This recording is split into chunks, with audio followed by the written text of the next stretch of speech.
expressing my respect and gratitude to you for all you've done keeping DIMACS on an even keel through some occasionally choppy waters over the last years.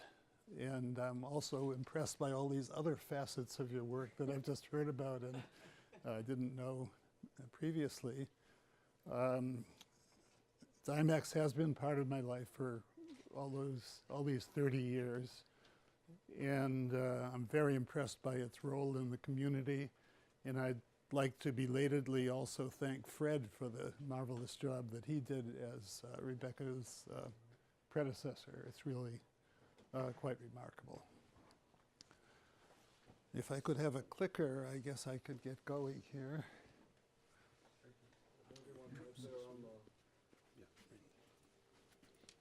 There's many to choose from. So. All right. All right. This looks good. See, I'm a contributor to the theme of accountability because I evaded the accountability for bringing up my slides by sending them ahead of time and putting them on somebody else's capable shoulders. Is that a better one? That's the one that's going to work. So what I'd like to do in this talk is to engage in a whirlwind tour through the last 60 years of theory of computation, computational complexity, combinatorial algorithms, keeping in mind the following question. To what extent do the metrics of complexity theory serve as a guide to the practitioner who is trying to choose or apply an algorithm? And we'll see that it's not a simple question. This is the one that works. Not in my hand. Oh, I see. No?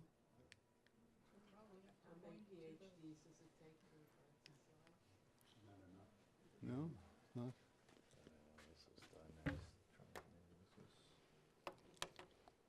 Does that do it? Yay, okay. Okay, so let me, whoops, it doesn't work in my incapable hands. Oh, there we go. Okay, so let me begin with a quote from my paper of 1972, Reducibility Among Combinatorial Problems. All the presently known general algorithms for computing the chromatic number of a graph, solving an integer programming problem, or computing the optimal tour of a traveling salesman encounter a combinatorial explosion in worst-case execution time as the problem size grows. We will show that these problems and many others are equivalent in the sense that combinatorial explosions are inevitable for either all or none of them. Now, among the operative words in this description is worst-case execution time. And so one question that we need to keep in mind as we look at various algorithmic problems is whether the execution time that we can expect in typical instances is as bad as the worst-case execution time that NP-completeness would imply. But before getting into that, let me go a little further back in history and look at some of the first investigations of polynomial-time algorithms in the period after World War II. So an algorithm is said to run in polynomial time if its execution time on all instances of size n is bounded by n to the power c for some constant, with the big O implying a proportionality factor, a constant proportionality factor. So even from the very early days of computer science, there were many examples of polynomial-time algorithms, minimum spanning tree, shortest path, max flow, the assignment problem, etc. And it's interesting that in some cases the inventors of those algorithms didn't particularly worry about the formal investigation of running time. So for example, if you look at how Ford and Fulkerson presented their max flow algorithm, it actually had unbounded running time if you allow a real number of data. And they didn't bother to do something they easily could have done, which was to devise a variant of the algorithm that ran in polynomial time, because they knew it was a good algorithm and that was good enough for them. In other words, there was a sort of intuitive sense that, yeah, this is the right algorithm for the problem. Actually, in the end, we have better ones, but they were convinced without having to do a formal running time analysis. The following anomaly, however, was also noted in those early days, that George Danzig's simplex algorithm of 1947 for the linear programming problem takes exponential time on rare instances, even though in practice it invariably would run in close to linear time. And nobody really worried about that. It was a theoretical anomaly that people investigated, coming up with these bad examples where the algorithm would investigate all of the vertices of an n-dimensional cube before reaching the correct extreme point. But it was just a curiosity which didn't detract from the acceptability of the linear programming algorithm, the simplex algorithm. Another question that one could raise about this notion of polynomial time is about the constant in front of the big O. And there are examples of, well-known examples where algorithms are quoted, run in polynomial time, but where the constant factor is enormous.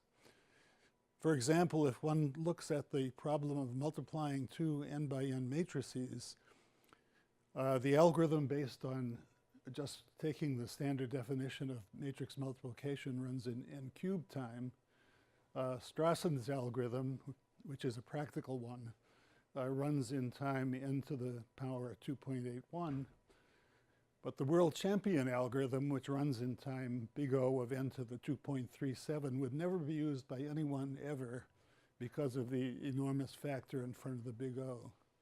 In fact, I think it's sort of bad taste for people to quote their algorithm, which involves matrix multiplication, as running in time into the 2.37, where one would never use it with that algorithm as a subroutine. So one can wonder about the worst case formulation of complexity theory and whether it tells the whole story about the typical performance of algorithms. I gave a version of this talk with these slides for less experienced people than you are, so excuse me if I'm telling you things in the next slide or two that are quite well known to you. But very quickly, a decision problem is a partition of the set of strings over an alphabet into accepted strings and rejected strings. P is the class of decision problems solvable in polynomial time. And NP is the class of decision problems for which any accepted string can be verified in polynomial time given a witness. So this concept of witness is very important. A witness is essentially a proof that the correct conclusion has been obtained. And there are many, many examples that lie in one or another of these classes. Primality testing has eventually turned out to be in P. Graph isomorphism, certainly verifiable in polynomial time. And then the familiar NP-complete problems that are listed here. Crucial among these NP-complete problems is satisfiability. Given a set of clauses in n Boolean variables to determine whether there are truth values for the variables that make all the clauses true. excuse my rustic notation, prime means complement, plus means inclusive or. So an instance of the satisfiability problem is a collection of clauses, each being the or of several literals, A prime, B prime, etc. And the set of clauses is satisfiable if there's an assignment of truth values to the variables, which will make all of the clauses evaluate to true. So in this case, if we pick not A, not B, and C, we find that all of the clauses have been satisfied, so the formula is satisfiable. And the second example is an example of a non-satisfiable problem. And Cook gave the famous 1971 proof that the satisfiability problem is complete in the class NP. He used the notion of reducibility to show that every problem in NP can be mapped efficiently to an instance of the satisfiability problem. So this is just a review of the reducibility technique that I, following in Cook's footsteps, I applied to generate proofs of NP-completeness. First of all, the decision problem in NP is NP-complete if the presence of that problem in P implies that P is equal to NP. In other words, you could use that problem to solve any problem in NP. One uses the notion of polynomial-time reducibility, the idea that you can reduce problem X to problem Y by giving a polynomial-time map that maps accepted instances to X to accepted strings for Y and rejected strings to rejected ones. I obtained NP-completeness result by using the implication that if X is reducible to Y and X is NP-complete, then Y is also NP-complete. So any problem that SAT is reducible to is also NP-complete, and would have either all or none of the NP-complete problems lie in P. And here's my list of 21 complete problems. Now, what can we say about the practical solution of NP-complete problems, given that in all likelihood, since we believe that P is unlikely to be NP, we will never find a polynomial-time algorithm for such a problem. In fact, there's even a stronger conjecture for the SAT problem that no sequential algorithm for SAT has a worst case complexity better than the time that it would take to list all the truth assignments and check them. So it's a very strong assumption about worst case difficulty of SAT. But practitioners often consider SAT to be an easy problem. SAT solvers solve industrial strength instances with millions of variables in reasonable times, if these instances typically being generated by problems of digital design or program verification. So there is this dual view of SAT, NP-complete and therefore in some sense intractable, but at the same time manageable. The SAT solvers are based on the following inference rule called resolution. If you have a clause A or X, where X is a union of some literals, and A prime, the complement of A or Y, then from those two clauses you can infer another clause X or Y. And all that the SAT solvers do is start with the original clauses and then repeatedly deriving clauses using the resolution rule, eventually either determine a satisfying assignment or infer the empty clause, which is not satisfiable. So for example, the first step in this derivation is to take the clauses A prime or C prime and A or B or C prime, where A occurs negated in the first clause and positive in the second clause, and derive from it the clause B or C prime. And the entire proof goes along these lines, eventually yielding the empty clause. And if the method fails, then the original set of clauses is unsatisfiable if and only if the empty clause can be derived in this way.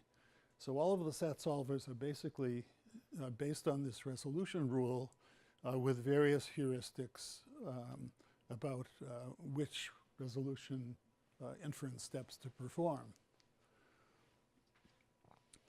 So that's an example where one can cope with an NP-complete problem very well for those instances that seem to come up in practice, even though the problem's NP-complete. And there are other examples like this. The next stage in the history of complexity theory was to look at these problems, these NP-complete problems, and formulate them not as decision problems but as maximization problems, and then look for approximate solutions.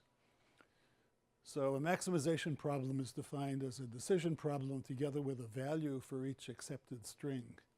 So for example, in case of the maximum clique problem, the string is an encoding of a graph, and the value of the string is the size of the largest clique in the graph.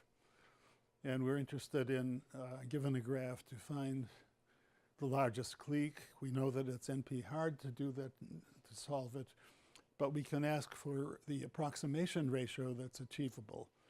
So an approximation algorithm achieves an approximation ratio R if on every accepted input it produces an accepted solution whose value is at least R times the cost of an optimal input. So the question immediately arises, what kind of approximation factor can one obtain for max clique? And there's a beautiful theory of hardness of approximation that sort of determines for many of the known NP-complete problems negative results about the impossibility of even achieving polynomial-time, good polynomial-time approximation factors.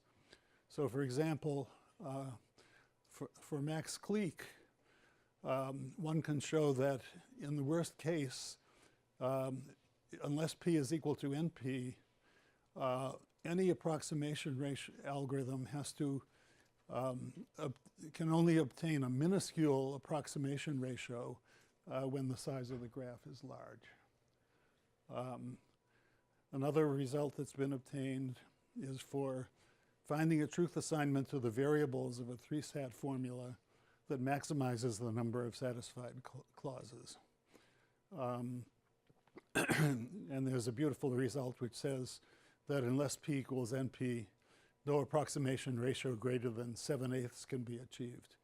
7/8 is interesting because for the three-sat problem, if you choose a random satisfying assignment, then the probability that any given clause is satisfied is 7/8.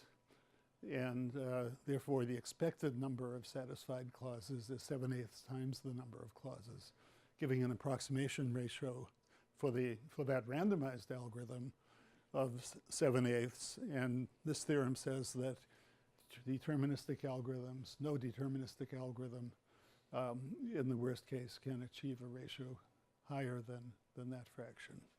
And so for many problems of graph coloring, various other problems, results have been obtained, and some of them are very negative. For example, for max clique, for bad adversarial chosen instances, very poor approximation ratios can be achieved. On the other hand, if you're trying to compute the maximum clique of a random graph, then a simple greedy algorithm will achieve about a ratio of a half. So again, the question arises, for which population of instances should you be interested? And is the NP hardness of approximation fatal, or can you do well in practice? Moving on, I'd like to talk about some developments of the early part of the 21st century, showing that algorithmic methods from linear algebra have used improved algorithms for finding eigenvalues, eigenvectors, computing maximum flows and minimum cuts, solving systems of linear inequalities and equations, and convex optimization. I remember a number of years ago, I had written papers about algorithms for computing maximum flows in networks by the method of augmenting paths, which seemed to me to be the obvious choice for the problem. And Gary Miller told me that I was wrong, completely wrong, that the best way of computing maximum flows is through linear algebra. I scoffed, but I was wrong. So there have been advances in algorithmic methods from linear algebra for flow problems and other problems that at first sight would not be amenable to the algebraic treatment. Of course, the most important problem in this class is linear programming, which is to maximize or minimize a linear function of n variables subject to linear inequality constraints. Or if you take a geometric view, it's to find the furthest point in a given direction in n dimensions on a convex polyhedron whose facets correspond to the constraint, the linear constraints. So you have you have a polygon in 2 space, or the analog of that in n-dimensional space, and you're trying to find the corner point of that polyhedron, which is furthest away in some particular direction. Danzig's simplex method is a very natural one. It walks along the edges of the polyhedron, sliding along edges so as to go further in the desired direction, and terminating when a vertex is reached from which no further improvement locally can be obtained. And it's a theorem that that vertex will then be optimal for the linear programming problem. Danzig's method is not polynomial time, but it never stopped anybody from using it in practice to solve large instances. Eventually, Karmakar in 1984 showed that you could also get a polynomial time algorithm that also was efficient in practice by walking through the interior of the polyhedron rather than along the edges, following a so-called central path which moves in the direction of increasing objective function value, but also involving a term that repels the path from the boundary of the polyhedron. So you're generally increasing, but if you kept going in a straight line, you would crash into the boundary of the polyhedron, and so the central path actually has a term in it which deflects it to remain within the interior. The first polynomial time interior point method was due to Karmakar in 1984, and the best method known currently is due to Lee and Sidford quite recently, improving on the details of the interior point method. And currently, there are advocates both for the simplex method and the interior point method. And so the fact that the interior point method is polynomial time doesn't necessarily imply its advantage over the simplex Another interesting problem is integer programming. This is a very general problem, NP-hard, and arising in many situations where you want to find the furthest point in a given direction on a convex polyhedron described by linear inequalities, and the requirement that all the variables are integers. So if you this problem has associated with it a linear programming relaxation if you drop the requirement that the variables are integers but allow them to be fractional. The integer programming problem is very general, it's very easy to represent problems in NP as integer programming problems. But integer programming is NP-hard, and one cannot count on getting fast solutions. The general methods that are used for integer programming are to use the linear programming relaxation. The geometric picture is that you have this polyhedron which is described by the linear programming relaxation. And then within it you have a kind of lattice of integer points. And you're restricted to go not to the extreme points of the polyhedron necessarily, but to an integer point within. But the prevalent method for solving the problem is to first solve the linear programming relaxation, and then once you arrive at a corner point that's fractional, you chop it off by defining a hyperplane, a so-called cut, which will remove part of the polyhedron without removing any integer points. And again, you can't count on integer programming routines, but as Dan Gusfield has said, always try integer programming, it may work. So integer programming is still a valuable tool, even though it has very bad worst case performance. So at this point, I'd like to go a little bit further into a couple of other particular problems. By the way, jump in at any point if you have a question or a comment. So we'll take the classic traveling salesman problem. I think you all know the definition of the problem. You have n cities. You have a travel cost C of ij between city I and from city I to city j. We assume that the travel cost or the distance is symmetric. So the cost of going from I to j is equal to the cost of going from j to I. This would be true for Euclidean distance, for instance. And we also assume the triangle inequality. C of ij plus C of jk is greater than or equal to C of ik.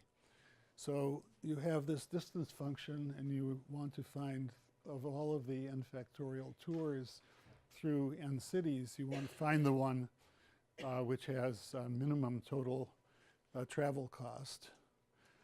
And again, there's a little bit of a tension between the complexity theoretic characterization and what one can do in practice. So the traveling salesman problem is NP-hard, but refined methods due to Applegate, Bixby, Quattle, and Cook enable exact solution of enormous instances. So they have actually succeeded in solving one example with 80,000 cities using only a few months on high-speed computers. And on problems with several hundred cities, they can knock them off quite well. So I want to talk a little bit about some approaches to the traveling salesman problem. And many of you may know the following result. Christofides in the 1990s gave an approximation algorithm with approximation ratio of 3/2. So how was this done? So you have the complete graph on n vertices. Each edge is labeled with its distance c of ij. And we want to find an optimal tour or an approximation in cost to the cost of the optimal tour. So there are a couple of things that one can do using the apparatus of polynomial-time algorithms. One is to construct a minimum cost spanning tree. This is a tree where instead of looking for a tour, you just want a connected structure. So that among the n vertices, there will be n minus 1 edges in the tree. The tree will have no cycles in it. And standard technology allows you to very rapidly compute such a minimum spanning tree.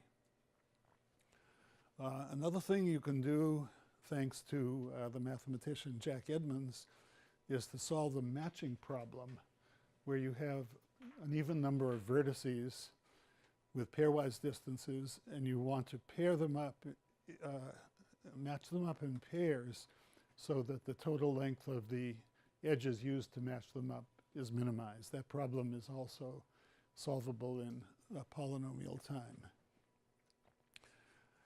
So using the spanning tree and a matching algorithm, we can do the following. The first and earliest theorem in graph theory is Euler's theorem, not his most famous theorem, but the theorem about the bridges of Königsberg. You may have seen that in your elementary graph theory course. The theorem says that if you have a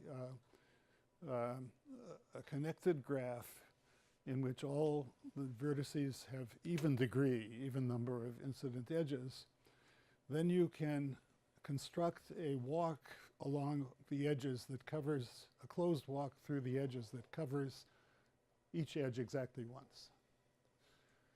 So the strategy for the Christofides approximation is to construct such a closed walk. It has to be efficiently. It has to be connected, so the spanning tree takes care of its being connected. And to make sure that all of the degrees are even, one adds to the spanning tree an optimal matching of the even degree vertices within the tree. There are always an even number of even degree vertices. And then the structure consisting of the tree plus the matching is an Eulerian graph, which means that the edges of that graph can be strung out into a cyclic walk that covers them all. And now you can convert that into a traveling salesman tour by taking any vertex which occurs more than once in this walk and bypassing it and just going directly between its neighbors in the walk, exploiting the triangle inequality, which tells you that that does not increase the distance. And what you then end up with is a tour. And one can show, it's obvious that the cost of the tree is at most the cost of the tour, of an optimal tour. The cost of the matching is, turns out to be at most half the cost of an optimal tour by a simple argument. And therefore, the tree plus the matching has a total cost of at most 3/2 the optimal, and that gets only reduced by the bypassing of the repeated vertices, and so you get a factor of 3/2. This very simple, nobody has improved upon this result over the years. It's known, in fact, there are examples known where the cost of the Christofides tour is 4/3 the cost of the optimal tour, and there's a conjecture that that's the worst case, but it's never been settled. Dick, you want to connect the odd degree vertices of the tree, right, with the matching? Pardon me, yes, the odd degree vertices, thank you. Glad you're here. Okay.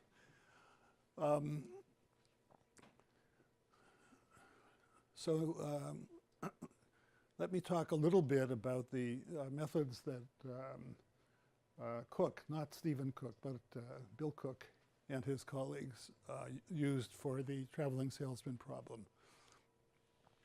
The problem can be formulated as an integer programming formulation with a variable with an integer variable whose value is restricted to 0 or 1 on each edge.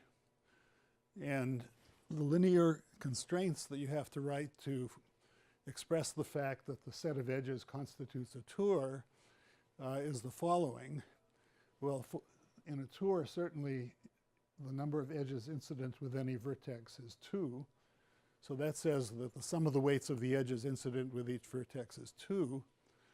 And the other thing about the tour is that you can't have a partition of the vertices into two disconnected, disconnecting the set into two parts. So if you take any proper subset of the set of vertices, the sum of the weights of the, you have to go across and back. And so the sum of the weights of the edges is at least 2. And those constraints are enough to express the integer programming problem as, the TSP as an integer programming problem with the obvious objective function. But how does one cope with this integer programming formulation? So what we do is go to the linear programming relaxation. So this says the inequalities remain the same as in the integer programming formulation, but now you can have a fractional weight on every edge, any edge. And the LP relaxation of the traveling salesman problem can be efficiently solved. It's not quite obvious a priori that this is true because the number of constraints is exponential. There's a constraint for every one of these partitions. But it turns out that there's a way to engineer the linear programming algorithm so that you can solve it to optimality despite the exponential number of variables. And then you apply a cutting plane method, and here is where very deep work has been done of generating various cuts, which you remember that the idea is to go from the linear programming solution by cutting planes to cut away repeatedly optimal vertices of the LP solution until an integer corner point is obtained. And so here I'm leaving out all of the subtlety, but there are very deep results about generating cutting planes that solve this problem, and optimal solutions have been obtained for enormous size problems.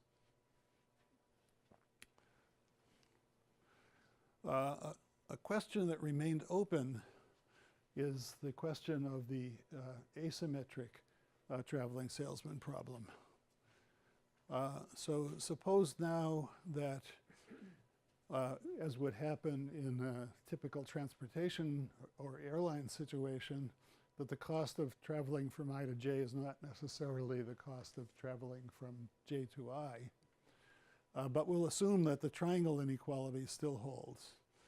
So the question is, when you have this asymmetric version of the problem, what kind of it's again NP-hard, of course. What can you say about the approximation?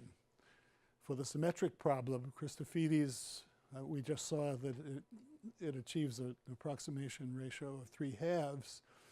4/3 is conjectured as the right answer. And very recently, within the last year, Svensson and colleagues gave a polynomial-time constant factor approximation algorithm for the asymmetric traveling salesman problem.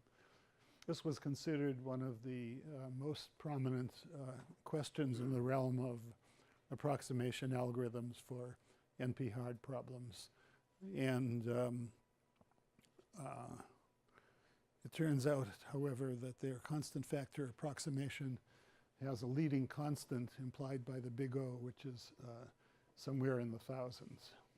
So the running time they get is some large integer times a polynomial.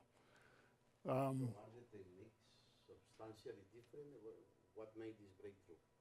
What made this break? That's a long story. I only report the headline. I'm not going to dip into any proofs where or I might have to exercise my brain. I'm just, that's a long story.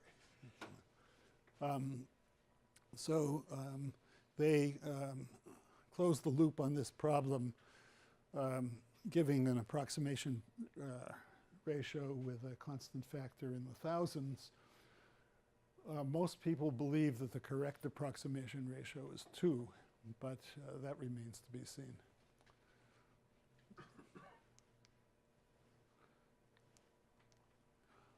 So in my remaining time, I think I have a few minutes.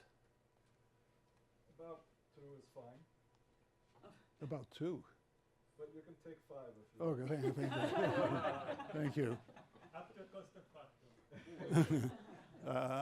Yeah, what about that? Take as much time as you need. Yeah, it's okay. Another classic problem that you may have seen is one-dimensional bin packing.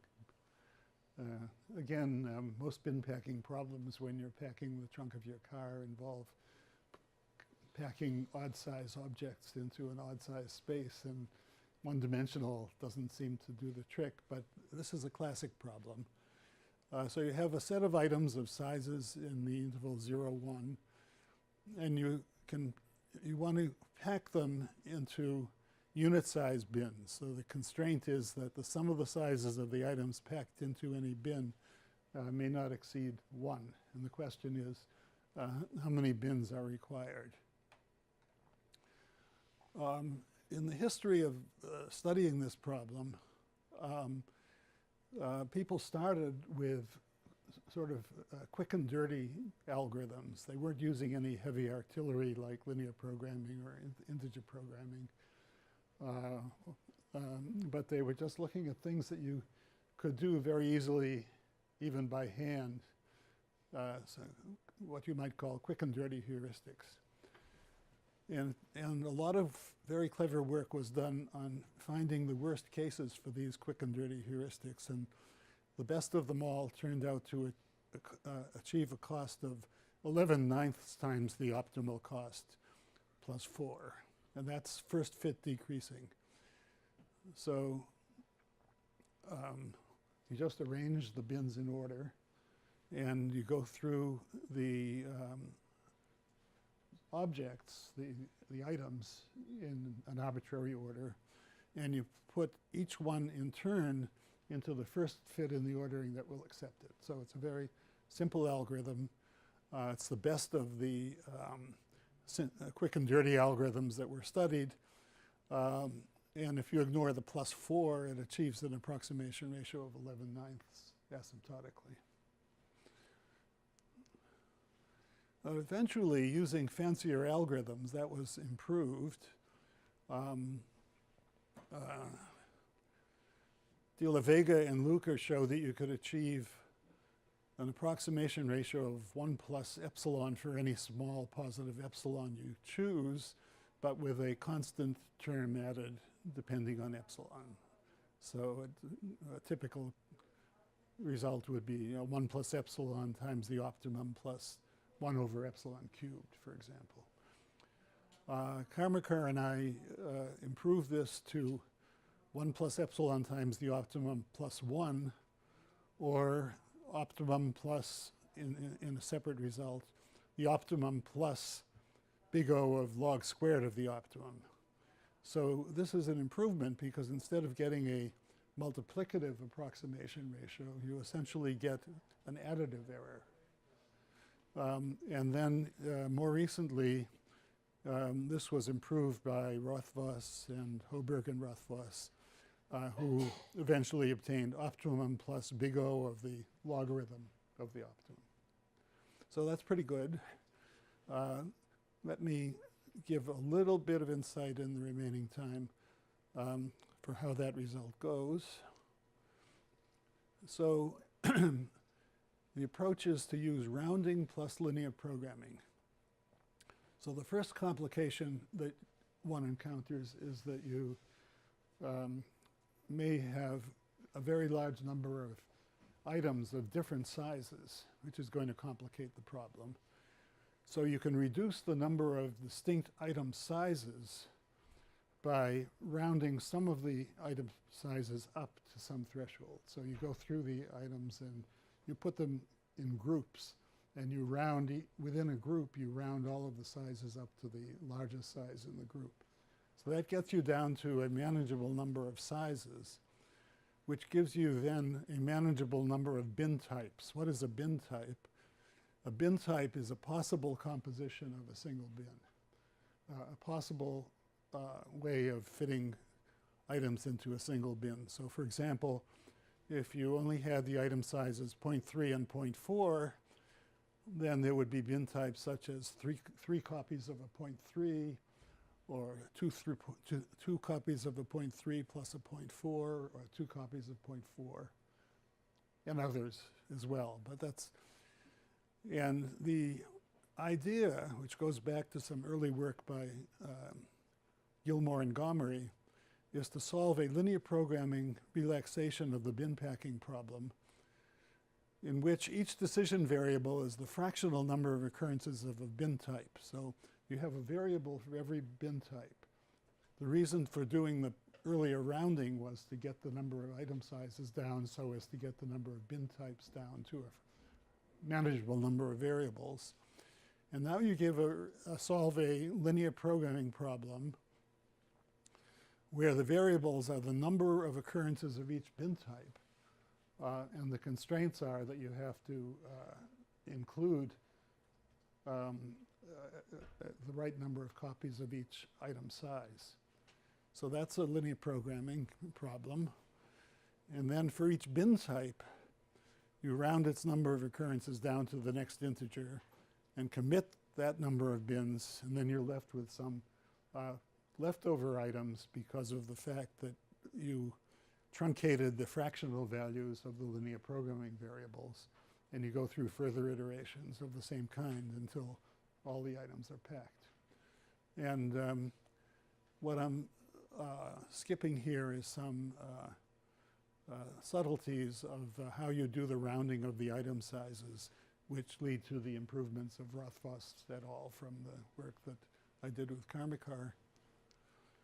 I'll skip the anecdotes out of deference to our host. Let me close by saying that this question of using methods other than worst-case complexity theory to evaluate the performance of typical performance of algorithms is going to become more acute in the future, because we are trusting more and more unanalyzed algorithms. For example, in machine learning, we have the magic of these neural networks for solving classification problems using training sets. And we have a few kind of intuitions, mainly from physical sciences, as to why these algorithms might work, but no real theory as to how these machine learning algorithms work. We're undergoing a revolution whose foundations are very creaky. It's not clear that we're going to very quickly get good explanations of the performance of these algorithms. And so we may have to rely for quite some time on empirical performance, such as we used on the satisfiability problem, while we wait for a theory to develop that allow these machine learning methods to be applied. So I think that there's a case to be made for careful empirical work on algorithms, supplementing the theory, the complexity theory. And I'll stop here.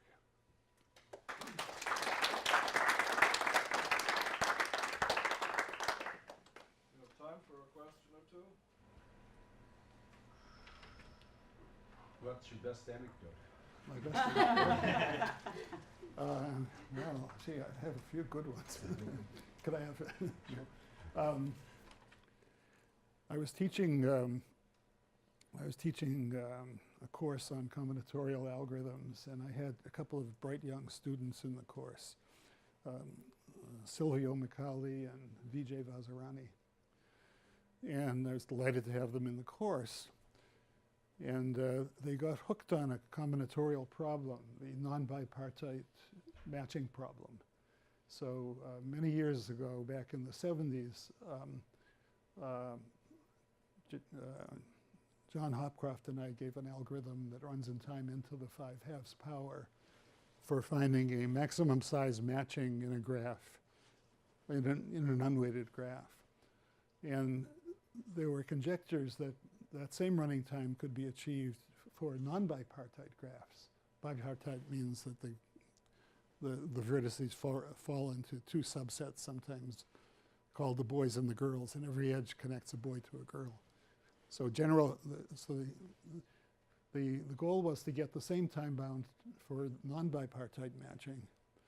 And Silvio and Vijay became completely obsessed with this problem to the extent that they turned in no work in the course. No homework, no final exam, no attendance in lectures. And I knew that they were sort of on the track of this result, but they didn't have it yet. So the question is, what grade do you give them? So I gave them the worst grade I could give without getting them into trouble with the dean, which was a B-. And they eventually did solve the problem. And when Vijay came to visit one time, I told him that I was going to change the grade to an A. Silvio never complained. He didn't care. So I have others, but let it go at that. Okay, thank you very much. Okay. I have a question, Dick, if you don't escape that easily. Yeah. You know, with your last comment about experimental analysis of algorithms. Yeah. We've tried with minimal success, I think, to get the OR people and the statisticians together. Yeah. Especially when David Johnson was still alive. Yeah. What are some of the challenges you see for the statistical analysis of some of the experiments? Statistical analysis of some of the experiments. I thought you were going to ask me about the probabilistic analysis of some of the algorithms, but that's not what you asked me. That's what you want to talk about. That's fine. Oh no, no. There are a lot of very nice results in that realm. If you're willing to assume that in the case of a graph, the graph you're working with is a random graph in the sense of Erdős and Rényi. Yeah, lots of nice results, but people don't believe that the graphs that occur in practice are of that nature, so that work hasn't been accepted much. In terms of the statistical analysis, honestly, I'm not a statistician. I don't have anything to say about that. Okay. Okay. We'll let you off the hook on that one.